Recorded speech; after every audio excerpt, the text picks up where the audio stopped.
Shalom à toutes et à tous, on est très contents de se retrouver, de voir vos visages. On reprend avec Dr Michael Gross. Bon, on a fait un arrêt une semaine. Je ne sais pas si c'était vraiment voulu, mais en fait, on a arrêté la semaine, on n'a pas lu la Haftara des Nechama, puisque c'était également Rosh Chodesh. Et donc, on n'a pas lu la Haftara d'Anechama, en tous les cas chez les Sfaradim, mais je pense que les Ashkenazim aussi. On a lu la Haftara de Rosh Chodesh. On se retrouve pour la quatrième Haftara de Nechama. Réveille-toi, réveille-toi. Vechavod Michael. Réveille-toi, effectivement, il faut se réveiller d'abord parce que c'est le mois d'Elul, alors il faut se réveiller. Et ensuite, c'est ça que dit le prophète. Maintenant, tu as dit justement que c'est la quatrième Nevoa de Nechama, alors on va faire un petit récapitulatif, comment on dit. Voilà. Et regardez, je cherche la main là, voilà, comme ça. Et avant de voir la Haftara, on va voir un autre texte, c'est celui-ci. Le voici. Et notre Haftara, 1, 2, 3, 4. Anochi, Anochi, Hu Menachemchem, ça c'est la Haftara que nous allons lire ce Shabbat du chapitre 51 et 52 du livre de Yeshayahu. Mais là, j'ai mis sur la page les premiers mots des 7 Haftarot de Nechama. Il y en a qui en font une liste, c'est-à-dire ils ont pris les premiers mots de chacune des Haftarot et voilà ce que ça sort. Nachamu, Nachamu, Ami, Yomar Elohechem. Consolez, consolez mon peuple, dit votre Dieu. Et c'est ce que nous avons vu le Shabbat qui a suivi Tisha B'Av. Réponse de Tzion, réponse du peuple juif. Vatomer Tzion azavani Hashem, Hashem shechachani. Alors tu me dis de me consoler, mais c'est pas possible, tu m'as laissé, tu m'as oublié. Alors Akadosh Baruch Hu répond à la troisième Haftara, Aniya Sohara lo nuchama. Effectivement, Ania Sohara est infortuné et battu par la tempête, tu es privé de consolation, mais non, Anochi, Anochi ou Menachemchem, c'est moi qui vous console. Ça, c'est la Haftara numéro 4 de ce Shabbat. Alors, à ce moment-là, il continue, il dit, sois pas triste, régis-toi, oui, ne sois pas battu par la tempête, au contraire, Roni Akara, Loyalada. Régis-toi, femme stérile, fais éclater ton allégresse, Pitzri, Rina, Vetsahali. Et en plus, il encourage, lève-toi, resplendis, car ta lumière est venue, la gloire de l'Éternel rayonne sur toi. C'est ce qu'a répondu Akadosh Baruch Hu à la Haftara numéro 6 et à la Haftara numéro 7. Réponse de Tzion, Beseder, Sos Assis Bashem, Tagel Nafshi Beloai. Je veux me réjouir pleinement en l'Éternel, que mon âme se délecte en mon Dieu. Autrement dit, si on prend les premières phrases de chacune des Haftara, on peut en construire une histoire et qui est en fait le cycle, le tir, l'axe central de toute cette Haftarot-là, qu'il y a un effort que fait le prophète, mais que fait aussi Akadosh Baruch Hu pour convaincre Am Israël de se consoler et d'accepter le fait qu'il est libéré et qu'il est maintenant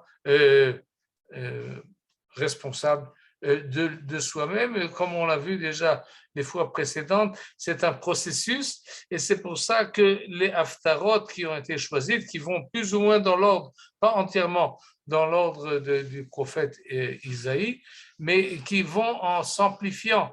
Au début, c'est très diffus, c'est très large, c'est très général et petit à petit, les choses, à partir de ce Shabbat, justement, on voit que la Géoula se rapproche et que la Géoula se concrétise et elle est de plus en plus détaillée et plus en plus présente. Et c'est ce que nous allons voir donc maintenant avec la Haftara de ce Shabbat qui est donc sorti du livre de Isaïe, chapitre 51.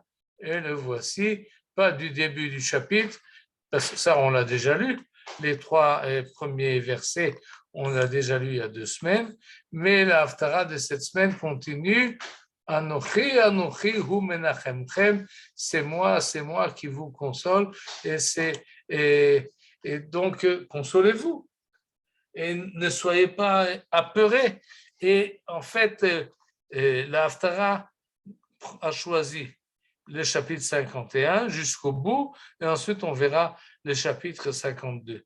Dans le chapitre 51, il y a en fait 3 passages mais qui mettent le point sur le fait qu'on essaie de reconforter le peuple juif, et on lui dit, tu n'as pas besoin d'être tellement apeuré et tellement manque d'assurance. Et c'est ce que dit là le prophète. Pourquoi tu as peur? Pourquoi tu as peur tout le temps? Tu as peur des fils de l'homme qui tout à l'heure, c'est-à-dire dans un instant, seront de l'herbe. Une image que le Navi Yeshayahu a déjà employée pour le peuple juif. Mais en fait, ce n'est pas seulement le peuple juif qui est de l'herbe desséchée, mais on a peur de l'herbe desséchée. On a l'impression qu'on est dans une jungle, mais tout de suite, il n'y aura plus personne. Et donc, il ne faut pas tu trembles sans cesse, tous les jours, devant la colère du tyran qui médite ta perte. Mais où est donc maintenant la colère du tyran? Il n'y en a plus. Et c'est donc comme si le Navi Yeshayahu imagine le peuple qui sort de l'esclavage, et il est sans arrêt en train de regarder en arrière si on ne le poursuit pas, s'il n'y a pas quelqu'un, qui n'est pas un tyran qui va tout de suite et qui médite sa perte, une espèce de complexe d'infériorité, mais un peu de comment on appelle ça, avoir une peur qui existe sans arrêt, un peu comme ceux qui sont sortis d'Égypte et qui sont retournés et qui vont vu effectivement les Égyptiens leur courir après. Mais lorsqu'on sort de Babel, si le prophète Isaïe parle de la sortie de Babel, ou bien qu'il parle de la sortie des temps futurs, de la Géoula ultimative, et il n'y a personne qui nous poursuit, on n'est pas poursuivi. C'est une imagination, comme ça voit la chose le prophète Isaïe, tu es sans arrêt apeuré, tu as plus peur qu'il ne le faut. Tu es sans arrêt, obsédé par cette idée-là qu'il est un tyran qui médite ta perte. Je ne sais pas si c'est valable dans l'actualité. Peut-être effectivement, il y a encore des tyrans qui veulent notre perte, et le prophète parle à un temps futur où il n'y en aura plus. Mais peut-être déjà maintenant, on a une espèce de paranoïa et peut-être qu'on exagère dans les mauvaises intentions de tous ceux Kol haolam negdenu. Peut-être, mais je ne sais pas. C'est d'ailleurs justifié. C'est comme on dit, oui, c'est vrai que je suis un peu paranoïde, mais sans arrêt, on me poursuit. Et donc, si on est poursuivi, effectivement, il faut faire attention. Mais en tous les cas, le prophète, il dit, met le point là sur une faiblesse d'Israël et qu'il essaye de renforcer par la Emouna. Vanochi Hashem Elohecha roga ayam veyemu galav Hashem tsevaot shemo. Et donc, il faut avoir confiance, il faut avoir un optimiste, et il ne faut pas avoir trop peur. Mais ça, c'est un problème. Il y en a d'autres. Et tout de suite, on va revoir cette expression-là de réveille-toi, réveille-toi, itorri, itorri, et que nous dit le prophète Isaïe, parce qu'on est dans une certaine léthargie, on est endormi, on n'a plus conscience de notre propre capacité. Et c'est là aussi, c'est justifié. Et le prophète dit, En menahella, mikol banim yalada. Personne, pendant trop longtemps, il n'y avait personne qui nous soutenait ou qui nous dirigeait. Et de tous tous les enfants d'Israël, personne n'est devenu Menaël, personne n'a pu diriger le peuple. En marzik beyada. Personne ne saisit sa main de tous les enfants qu'elle a élevés. Donc, trop longtemps, on était en manque de leadership. Et donc, on tourne autour de soi et on est un peu mal organisé. Et tout de suite, on va voir, il nous dit à la fin de ce passage-là, לכן שמעין הזאת ענייה ושחורת ולא מיין. שיכורה ולא מיין. On est ivre, mais pas de vin. En fait, quand il dit là, ivre, c'est-à-dire on titube. On est désorienté, on n'a pas notre équilibre, on n'a pas nos azimuts on ne sait pas, on cherche. Et donc, on a un manque d'assurance, un certain, comment dire, une faiblesse et qui provient du fait, et des fois on laisse aller et on rentre dans ce qu'on appelle dans la pathologie une léthargie, c'est-à-dire quelqu'un qui dort, et même si on le réveille de temps en temps, il parle, mais il oublie tout de suite ce qu'il a dit et il se rendort tout de suite. Et donc il faut le secouer, et c'est ce que fait ici le prophète Isaïe. Itoreri, Kumi Yerushalayim, réveille-toi, mets-toi debout. Trop longtemps, tu as bu la coupe du vertige, trop longtemps, tu étais épuisé, trop longtemps, tu étais sans direction, et donc tu continues à tourner autour, tes enfants défaillants gisent au carrefour des rues, et regarde l'image qui donne que Tomichmar. Nous, on a le mazal, la chance d'avoir la traduction en français, parce que si on lit le texte en ivrite, ce n'est pas toujours très clair de quoi il s'agit, que to michmar. Qu'est-ce que c'est michmar? Qu'est-ce que c'est to? Eh bien, to, c'est un buffle, et un buffle pris au piège. Un buffle pris au piège. Un buffle, c'est un animal qui donne l'impression d'être très fort, et très grand, et très gros, et avec beaucoup d'énergie qui l'entoure. Mais tout d'un coup, il est pris au piège et il tombe. Et ça, c'est l'image que nous donne le prophète Isaïe du peuple juif qui a sa force en soi, mais il est comme si pris au piège. Alors il est déboussolonné, il ne sait pas où il va. Et il faut qu'il se réveille. It oreri. Et sur cette phrase-là, it oreri, qui revient deux fois, on verra par la suite des expressions semblables. Et on connaît la formule qu'il est plus difficile de faire sortir la galoute d'Israël que de faire sortir Israël de la galoute. J'ai cherché la source, il y en a qui disent que le premier qui a prononcé cette formule, c'est le Rabbi Migour. Mais il n'a pas exactement prononcé de cette manière-là. Il a dit de la manière suivante. Il y a besoin de deux geoulottes, il y a besoin de deux sauvetages à la fin des temps. Une pour sortir le peuple de la galoute, une autre pour sortir la galoute d'Israël, et la seconde est plus longue et plus difficile que la première. Et il avait juste, en tout cas, pas seulement parce qu'on peut le constater, mais parce que le prophète Isaïe l'a aussi constaté. C'est-à-dire, il faut réveiller le peuple. It oreri, deux fois. Une fois pour le faire sortir de la galoute, et une deuxième fois pour sortir la galoute d'Israël, c'est-à-dire on était trop influencés et par le fait que nous n'étions pas maîtres de nous-mêmes et de notre propre culture, de notre propre identité. Et donc, il faut se secouer. Et tout de suite, on va voir à quel point, dans le chapitre 52, comment on va se secouer et de quelle manière la chose se fait. Mais en attendant, nous dit le prophète Isaïe, oui, tu dois arrêter d'être endormi. Il faut un certain éveil. Et cet éveil, dans le contexte où il est mentionné ici, et il peut avoir plusieurs sens. Un des sens, c'est le fait qu'il faut être conscient de nos propres capacités.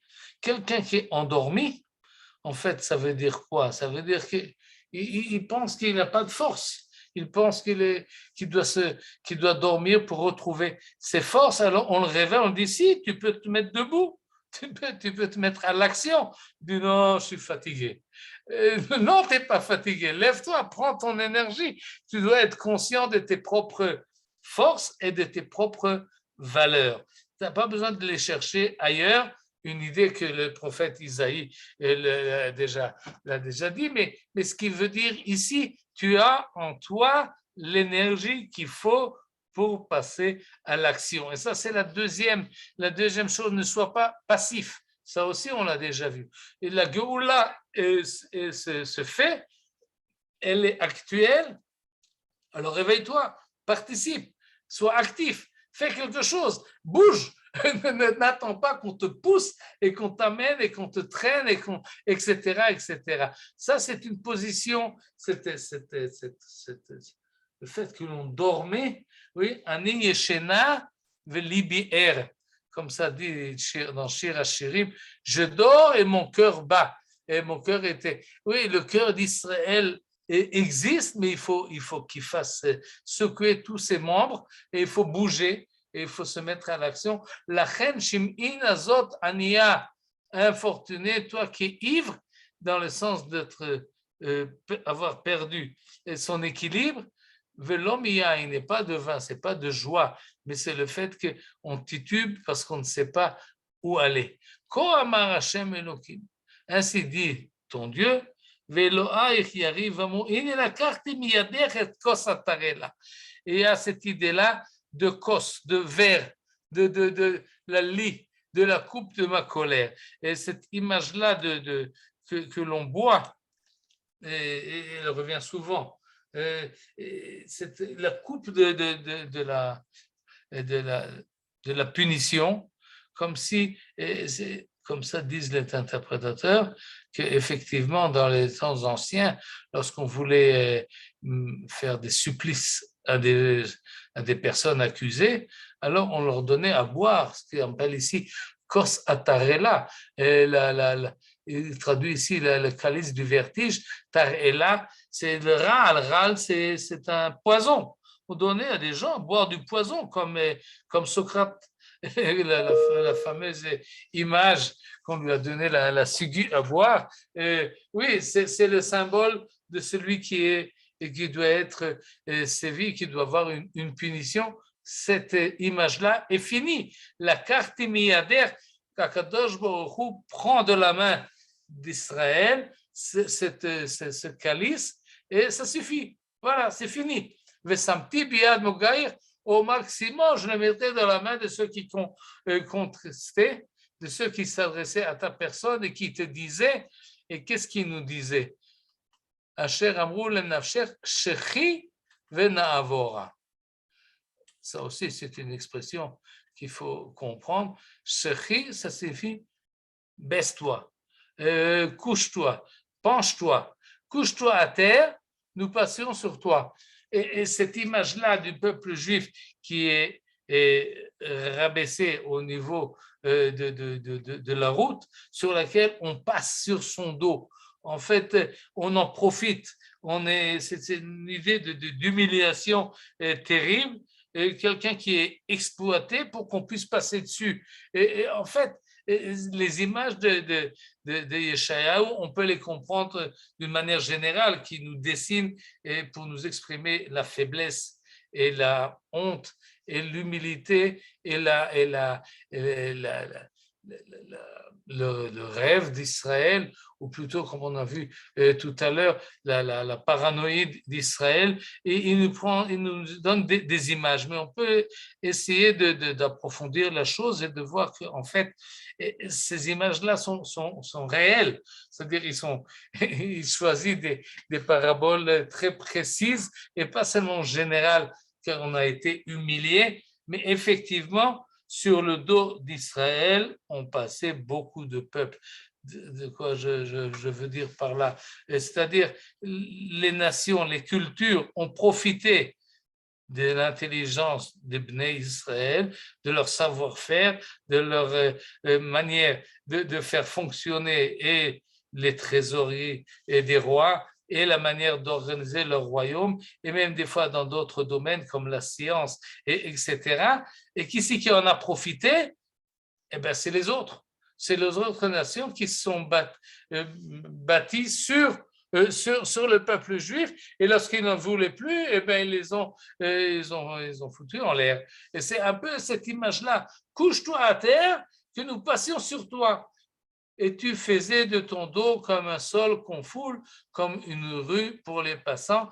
Et effectivement, le peuple juif a laissé passer sur son dos beaucoup d'autres cultures, beaucoup d'autres nations qui ont profité des capacités du peuple juif, et le peuple juif lui-même ne s'est pas occupé au niveau national de se faire fructifier, d'avoir ses forces et de s'organiser. Et donc, et évidemment, la Haftara ne peut pas finir sur cette phrase-là. On est obligé de continuer au chapitre suivant. Encore une fois, les chapitres n'ont pas été décidés par le prophète Isaïe. Et voilà ce qu'il nous dit. Ouri, Ouri, au chapitre 52. Ouri, Ouri, Livshir, réveille-toi, réveille-toi. Encore une fois, il nous secoue et il le dit 2 fois. Réveille-toi, Tzion. Et il nous secoue ta poussière. Itnaharim et afar kumi. Lève-toi, reprends ta place, Jérusalem. Et je vais faire remarquer la chose suivante. Ouri, Ouri, cette expression-là que nous avons.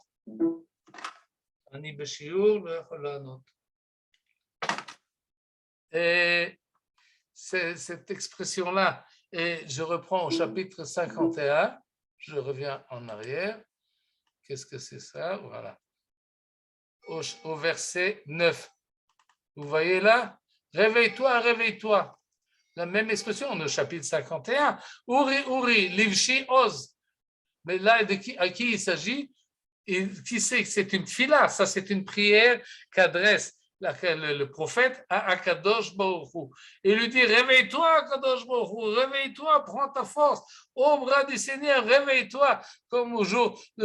Et ça c'est au chapitre 51, il s'adresse à Akadosh Baruch Hu, à son bras qui vient, et il lui dit, remets l'ivshi oz, mets le vêtement de ta force. Et lorsqu'on passe au chapitre 52, la même expression très joliment emploie maintenant le prophète Isaïe. Uri, livshi, uzer, reprends ta force, mais à ce moment-là, il ne prie pas à Kadosh Baruch Hu, mais il implore Sion. Et ces 2 versets-là, évidemment, se complètent. Et il appelle à Kadosh Baruch Hu et appelle à Sion qu'elle également s'habille et se revêt les habits de fête, Livshi Bigde Tifarter Yerushalayim Irakodesh. Et donc il nous dit, secoue-toi, prends ta douche et secoue la poussière, lève-toi. Et là encore, cette image-là, Itnahari mais Afar.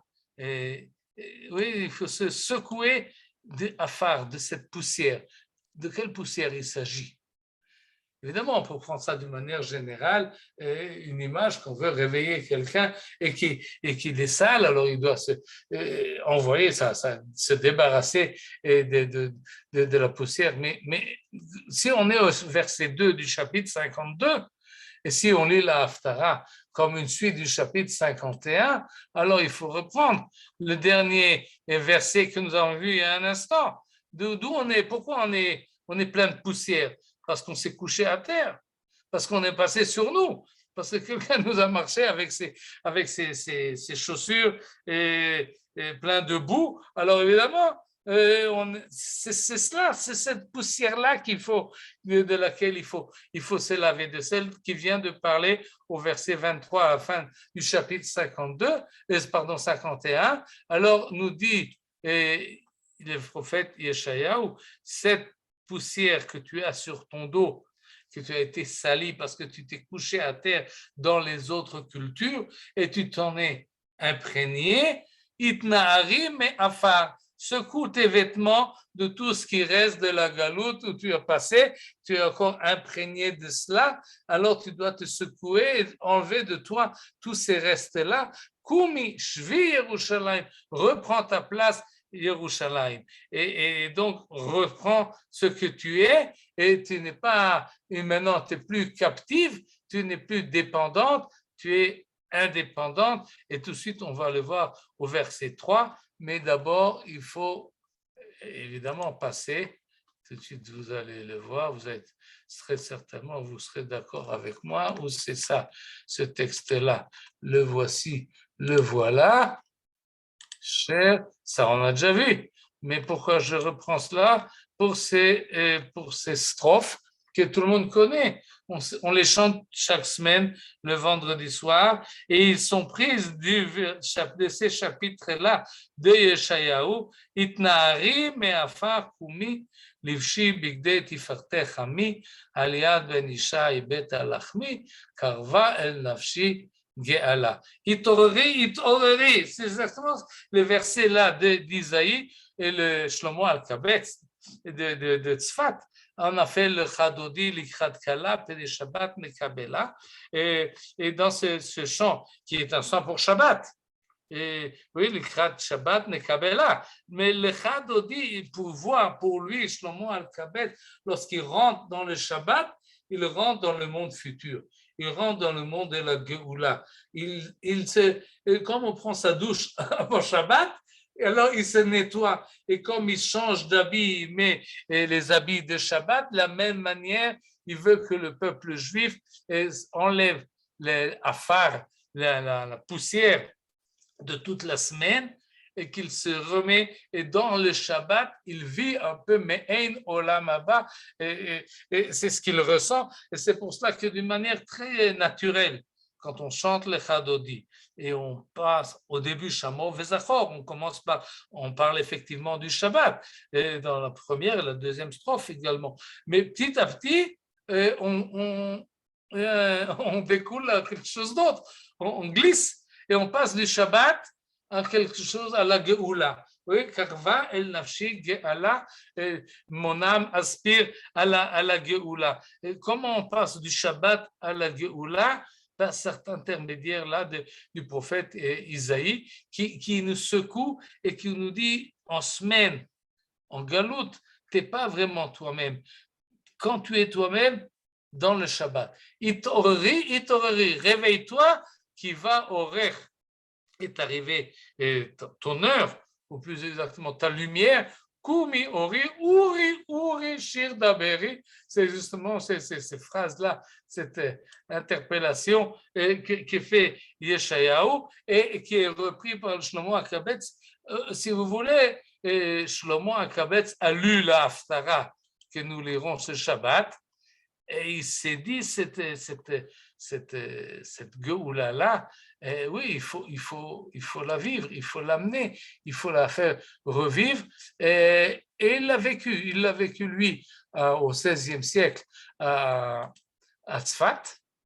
Et effectivement, il y avait une ambiance, c'est pas, ils vivaient, ils avaient l'impression, d'après Gershom Shalom, à cause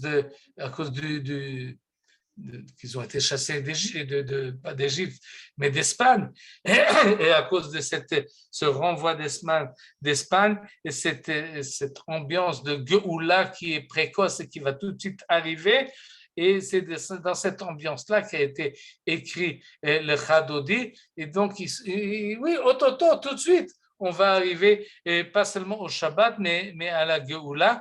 Et l'expression Uri, Uri, Livshi, Bigdei Tifarter, et il l'a traduit, et comme il l'a traduit, il l'a réactualisé au XVIe siècle. Et on sait très bien que la ville de Tzfat, qui était une grande ville à l'époque, la seconde ville importante en Eretz Israël, à l'époque de Shlomo Alkabetz, qui est l'époque du Hari, qui est l'époque de Rav Yosef Karo, et qui était vraiment un sentiment de renouveau, pas seulement du point de vue spirituel, mais également du point de vue de la construction de la ville, qui était une ville importante et qui a été secouée finalement par un tremblement de terre.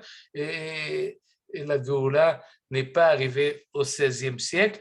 Il a fallu attendre encore quelques décennies et même quelques centenaires. Mais c'est de ça que Yeshayahu a vu, en tout cas d'après Shlomo Alkabetz et d'après certains. Et aujourd'hui, oui, c'est ce que nous décrit ici Yeshayahu. Et il est intéressant que Yeshayahu a ressenti l'effort qu'il y a de sortir de la galoute. Ce que le Rebbe Migour a vécu, il faut sortir la galoute du peuple juif. Ça a été déjà vu par le prophète à l'époque du premier temple. Si on part en galoute, il y aura une difficulté de s'en débarrasser. Et c'est de cela qu'il parle. Et c'est cela qu'il parle également ici dans le verset 3. Kiko amar Hashem chinam nimkartem. Et c'est un verset qui n'est pas clair dans ce contexte-là. Gratuitement, vous a été vendu, sans dépense d'argent, vous serez racheté. De quoi il s'agit exactement?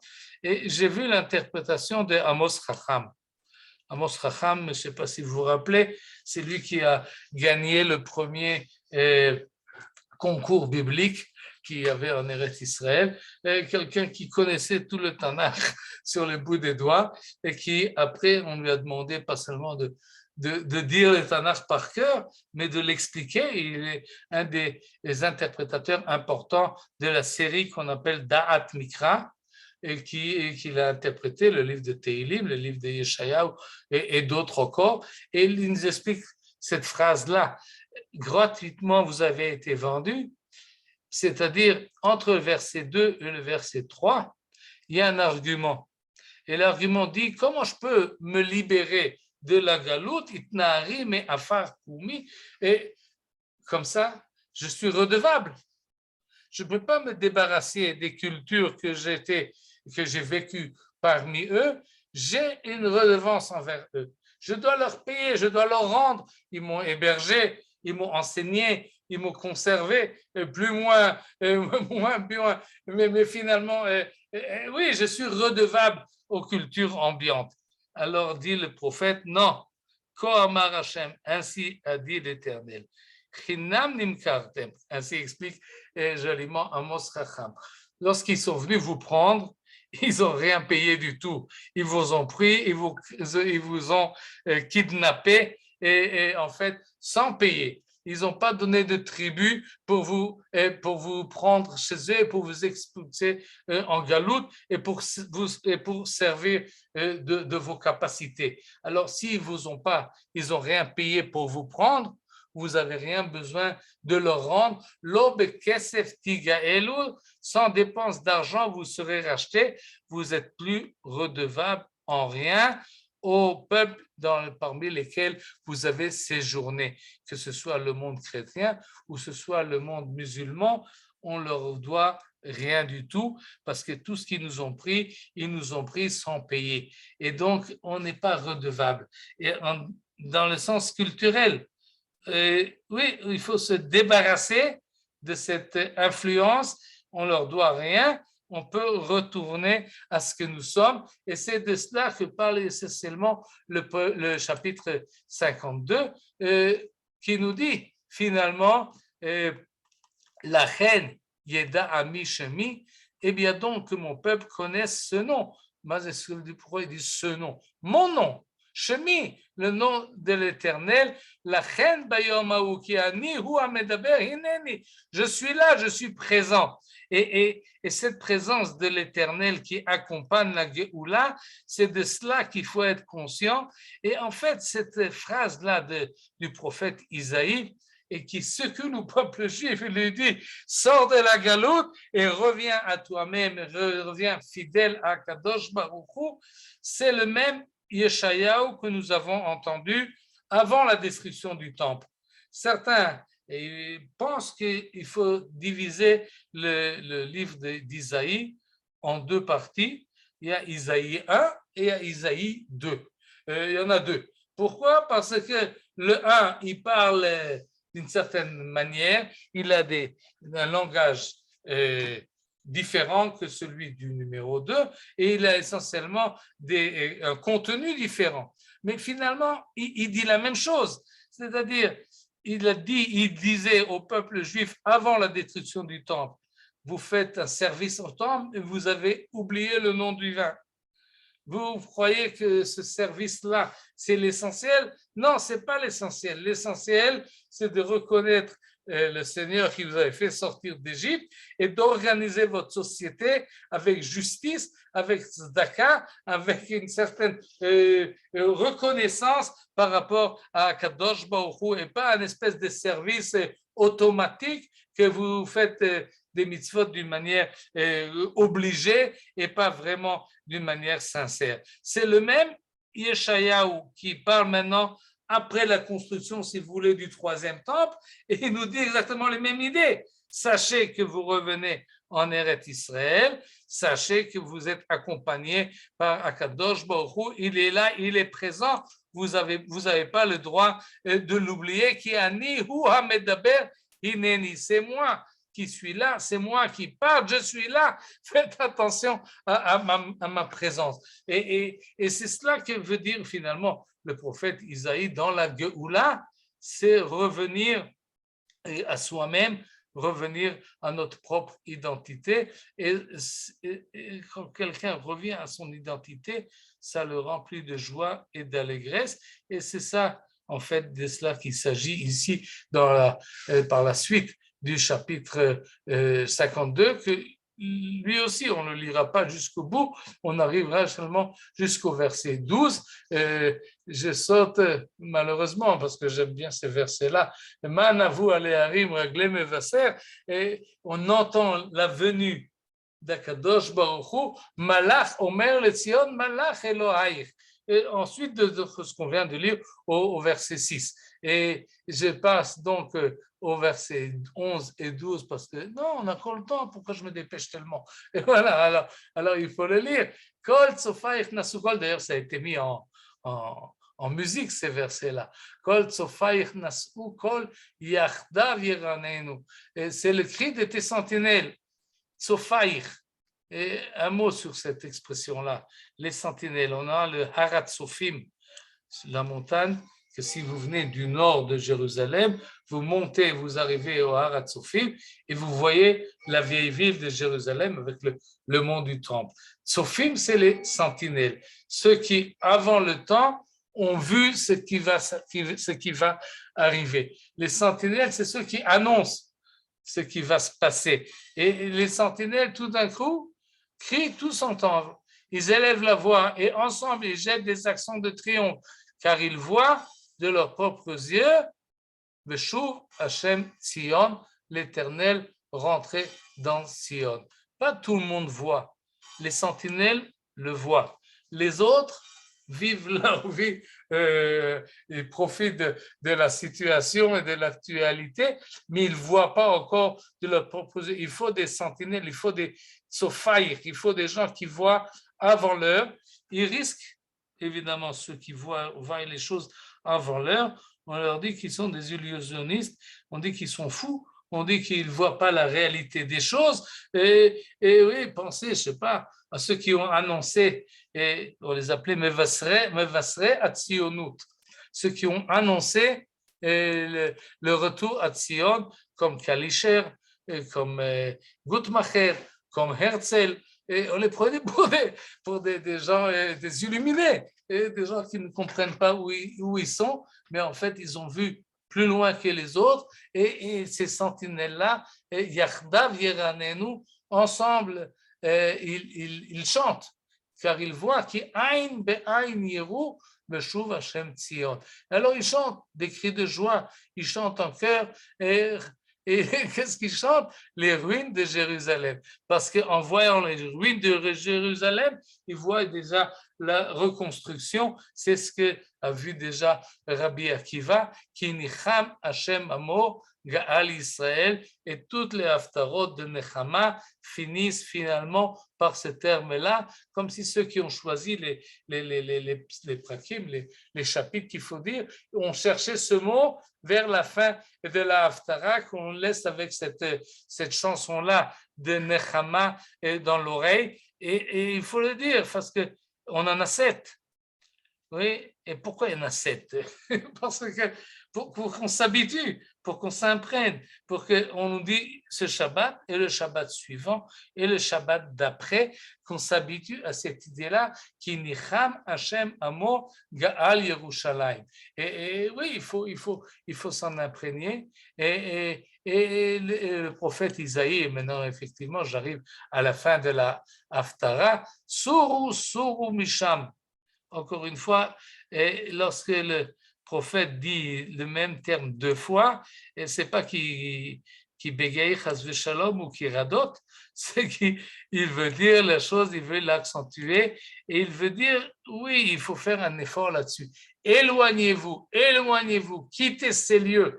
Et encore une fois, nous explique Amos Chacham qu'il s'agit d'un appel au peuple juif, ce ou Misham.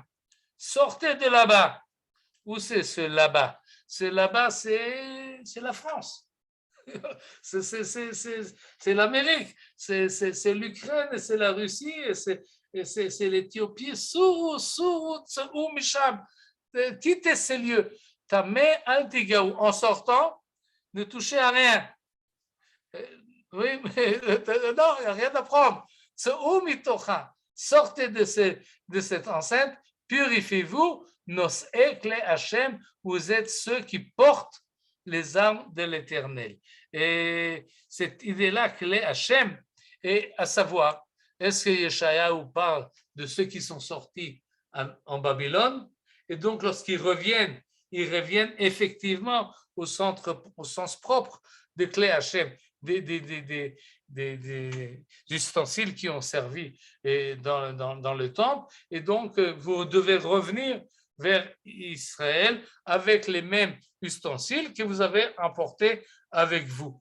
Mais s'il parle de la Géoula future, alors il faut prendre ça peut-être au sens imagé, et clé Hachem, et vous êtes ceux qui portent les armes de l'Éternel.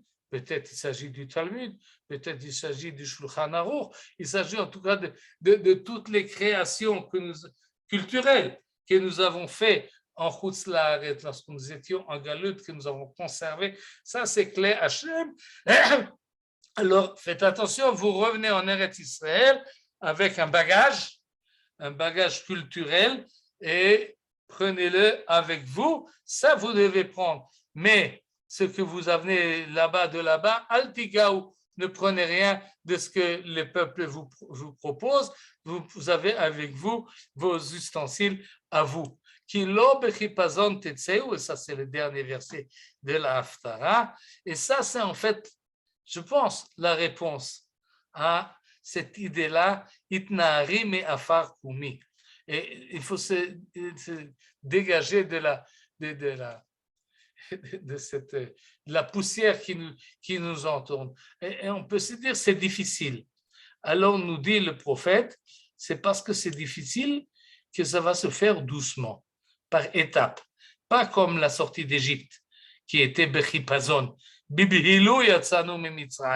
On est sorti d'Égypte trop rapidement, on n'était pas vraiment libéré, et c'est pour cela qu'en chemin, on a trébuché.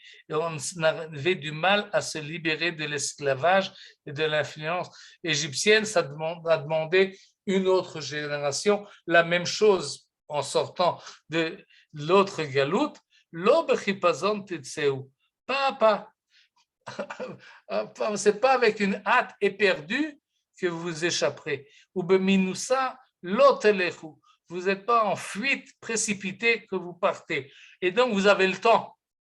Vous avez le temps de vous préparer, vous avez le temps, pas besoin de manger de la matzah, prenez ce que vous avez besoin et sortez de là où vous êtes. Bimnusa lo telechu, lo bechipazon. Faites-le doucement, mais faites-le sûrement, parce que qui olech lifnechem Hashem ou me'asifchem Elohei Israël, car celui qui est l'avant-garde, c'est Akadosh Baruch Hu, celui qui est en arrière-garde, c'est Akadosh Baruch Hu, Elohei Israël. Vous êtes entouré maintenant, vous rentrez dans l'histoire entouré de la présence divine, et donc en avant, allez-y. Et c'est par cela que la Haftara est finie, et en donnant cette image-là du peuple juif qui sort de la galoute, entouré, presque on peut dire, de nuées divines, l'image qu'on a de la sortie d'Égypte, et avec une nuée devant et une nuée derrière,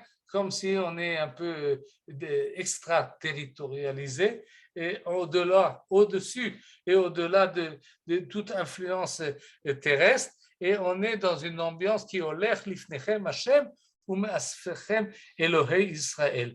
Et ça, c'est la manière dont le prophète Isaïe a vu la sortie de la galoute, à savoir si nous avons les mêmes yeux, si Aïn be'Aïn yiru beshuv Hashem Tzion, si on mérite également de voir ce que nous disons dans la tfila, V'techezena eneinu beshuvcha leTzion et berachamim, c'est ce que nous demandons, qu'il nous ouvre les yeux et que nous avons l'occasion également de voir cette réalité-là.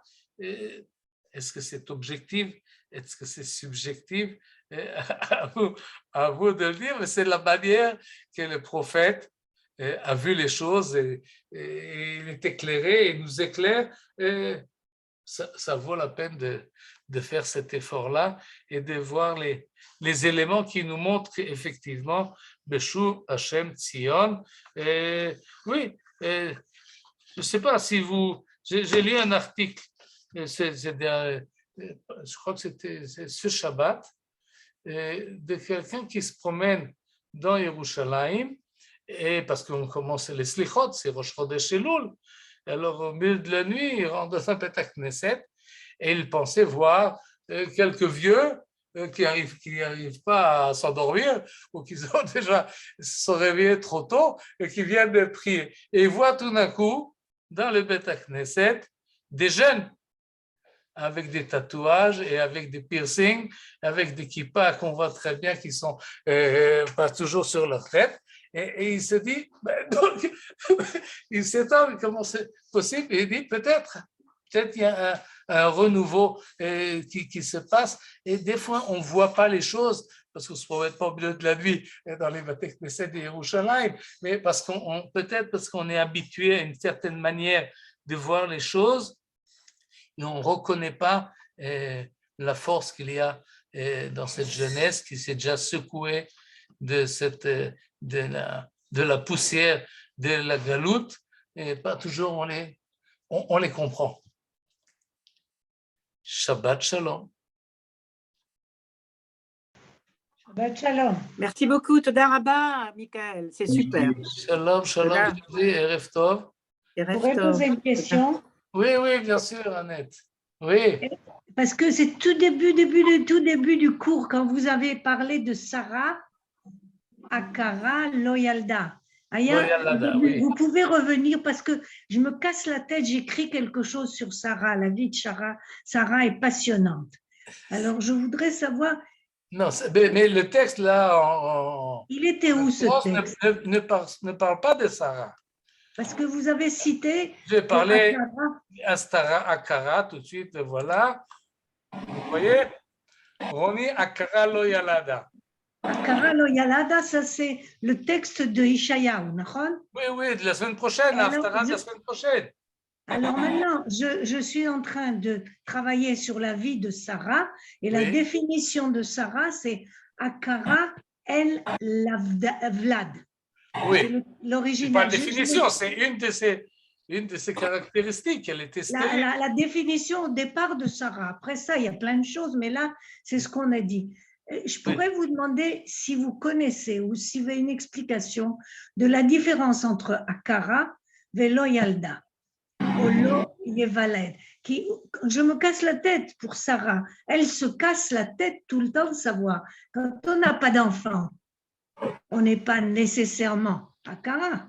Mais quand on est Akara, on n'a pas d'enfant. Oui. Vous comprenez? Oui, C'est oui, illogique. Oui. Mais le fait que, bon, on le verra la semaine prochaine, Bezrat Hashem, mais le fait qu'on parle ici Akara et Loyalada, c'est pour renforcer la chose. Les conséquences de la... Oui, des fois, vous croyez que ça veut dire la même chose, mais c'est pas la même chose. Non, c'est pas la même chose, mais c'est des synonymes, c'est des sens qui sont proches, et souvent on revoit, par exemple, la Pitzri Rina Vetsahali. C'est oui, et fait éclater ton allégresse et chante. En fait, c'est pas exactement la même chose. On peut rentrer dans les détails et des nuances des termes, mais lorsqu'on emploie deux termes qui sont proches, ça vient renforcer, comme ça explique Ibn Ezra toujours, ça renforce l'idée. Et si vous voulez essayer de voir la différence entre des termes proches, regardez l'explication du Malbim. Le Malbim fait toujours l'effort et nous dit qu'il n'y a pas de synonyme en hébreu. Voilà, c'est ce que moi je crois. D'accord, alors allez voir, alors recherchez l'interprétation du Malbim du 19e siècle. Et lui, à chaque fois qu'il y a des termes de cette manière-là, il mettra l'accent, non, ce n'est pas la même chose. Le prophète ne dit pas deux fois la même chose. S'il change de terme, c'est qu'il change de sens. Il y a une accentuation spéciale. Alors, regardez, je ne sais pas ce qu'il dit à ce propos-là. Bli Neder, je regarderai également. Parce qu'il y a une possibilité que Akara, au départ, elle n'a jamais pu faire d'enfant. Loyalda, elle a reçu le IVF, elle a aimé un homme et elle est devenue fertile. Vous comprenez que ça ne peut pas être la même chose. Moi, en tant que médecin, parce que j'étais médecin il y a une éternité, ce n'est pas la même chose. La Akarout et la Ouvda qu'on n'a pas d'enfant. Et peut-être qu'elle ne peut pas accepter un enfant à la maison. Akara, c'est son enfant à elle qui est sorti de son ventre. Et elle, elle n'a même pas adopté un enfant. Vous voyez, il y a quand même deux choses différentes et ça revient sur Jérusalem, c'est étrange, et sur Sarah. Alors, je vais y réfléchir pour la semaine prochaine. Au point de vue médical, c'est possible. D'accord.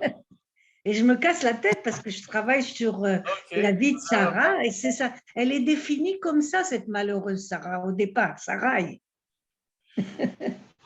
D'accord. Merci. Merci, Niki. Bonsoir, Israël, les trottes. Shalom, shalom. Shabbat shalom. Shabbat shalom. Shalom, merci. Shabbat shalom.